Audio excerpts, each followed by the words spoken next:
Thanks for staying with us. And Bill O'Reilly in the Factor Follow-Up segment tonight. While most politicians have stayed far away from Cindy Sheehan because of her somewhat radical views, a few showbiz people have embraced her. In the past, Ms. Sheehan has criticized Israel, saying it is occupying Palestine, has called Iraqi insurgents freedom fighters, has accused Americans of killing people ever since we stepped on this continent, has threatened Hillary Clinton with the loss of her job unless she calls for a pullout of U.S. troops from Iraq, and has called the U.S. action against Afghanistan a failure. Quite a resume. And with us now is Phil Donahue, who supports Ms. Sheehan's dissent. So I'm assuming you don't support all her positions that I just chronicled. Let's understand what's happening here. Once again, we have a woman who got to be just a little too famous for the people who support this war. A minority of the American population, by the way. And so the effort to marginalize this woman is underway. And you're helping out. I'm the leader of the pack. I'm the leader of the pack. First of all, Cindy Sheehan is one tough mother. And nothing you say or anyone else are going to slow her down. No, that's fine. She has a right to do that. You can't hurt her. She's already taken the biggest punch in the nose that a woman can take. She's lost a son. Oh, okay. She's lost a child. But look, I'm not putting words in her mouth. By the way, she is going to be at the center of one of the largest rallies since the Vietnam War. Proud, patriotic Americans who will show up in Washington this week for one of the most massive, largest demonstrations, protest demonstrations, and we'll cover right it outside the president's window. And we'll cover it. Fox is in the business of saying that this woman is somehow saying un-American things, hyperbole. No. Listen to what she's saying. Nobody said she said anything un-American. We say that her positions are radical, and they are radical. Let me tell you what's radical. What's radical is to send more Americans to die in this war, which is a monumental blunder by a president who swaggered us into it with, by the way, the at least tacit approval of the Democratic Party. There's a lot of sin to go around here. What's radical for you want to send more people to this war? Listen, is that your position? If we cut and run out of there like you want to do, we would be putting every American in 1,000 times more jeopardy than they're in now. We're going to cut and run anyway, well, Bill. That's your opinion. What's my opinion? American military leaders have said we're going to draw down beginning next year. The difference between drawing down and cutting and running. Well, you're a cut and run guy, and I don't want my family in danger. You want to stay the course, don't you? Look. Here's what I want to do. I want to give the Iraqis a chance to train their army so they can defeat these people who are trying to turn it into a terrorist state. Bill. That's what I want to do. Bill. Go.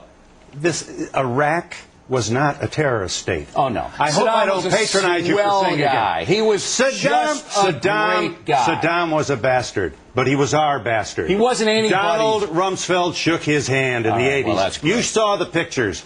Now, listen. You wouldn't send your children to this war, Bill. My nephew just enlisted in the Army. You don't know what the hell you're talking about. Very good. Congratulations, Steve. Yeah, and he's a patriot, so don't denigrate his service or I'll boot you right off the set. I'm not.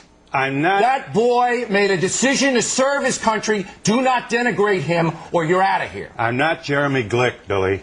That's right. A little bit more intelligence than I'm not somebody you can come and just spew all Don't tell me I wouldn't send my kids. Loud doesn't mean right. My nephew just enlisted. You don't know what you're talking about. Your nephew is not your kid.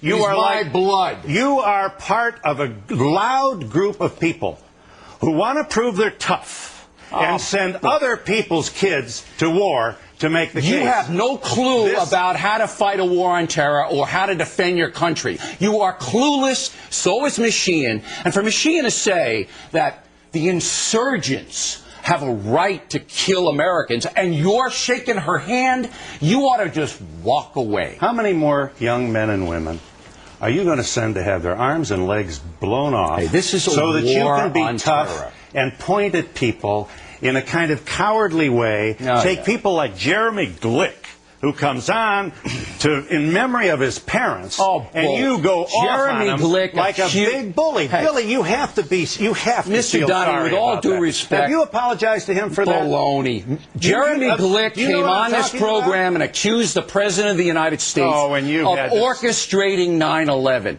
That's what he did. Right after 9/11 happened. Do you know what the pain that brought the families who lost people at 9/11? This war. You buy into left-wing propaganda, and you're a mouthpiece for it. Go ahead. This war is not fair to the American troops. This war is unconstitutional. This war turned its back on the people who framed the most fabulous document in the history of civilization. I speak of the United States Constitution. All right. Why isn't the Democratic Party speaking that way? I'm sorry that it isn't. I am. But let's understand something. Are we all so misguided? Excuse me. 21 Democrats in the Senate voted against this war, as well as Jeffords, an independent, and may the Lord shine his blessings down upon Lincoln Chafee. I'm going to say something. I'm almost finished, Billy. I'm going to give you the last I'm almost finished. Right.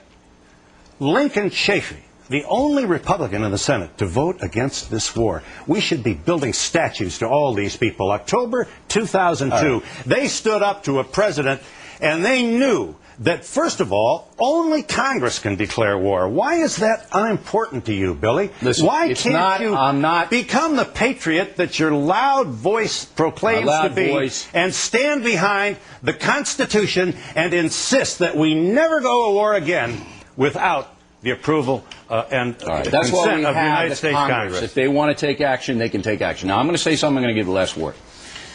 The Iraq War is not something that I embrace. It absolutely could be a tactical error. All right, it's hard to know this. Listen to me, and then you're going to have the last word.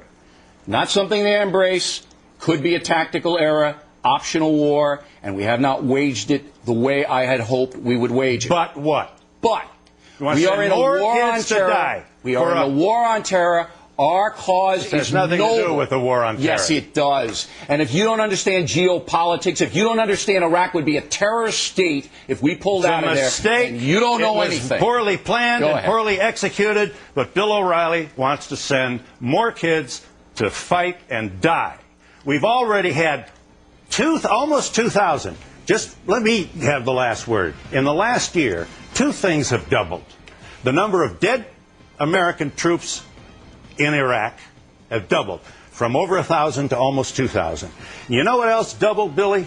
The price of Halliburton stock from $33 to $66. That doesn't shame you? That doesn't make you wonder whether this is an enterprise that is worth the support of the American people? We need you at this rally on Saturday, Billy. We need you out there in front of it. To protest. I'm not going to be There is no democracy without dissent. You should be proud of people who stand up and dissent. I respect your dissent. A lot of fine men went and died to give me that freedom. You got it. I respect your dissent.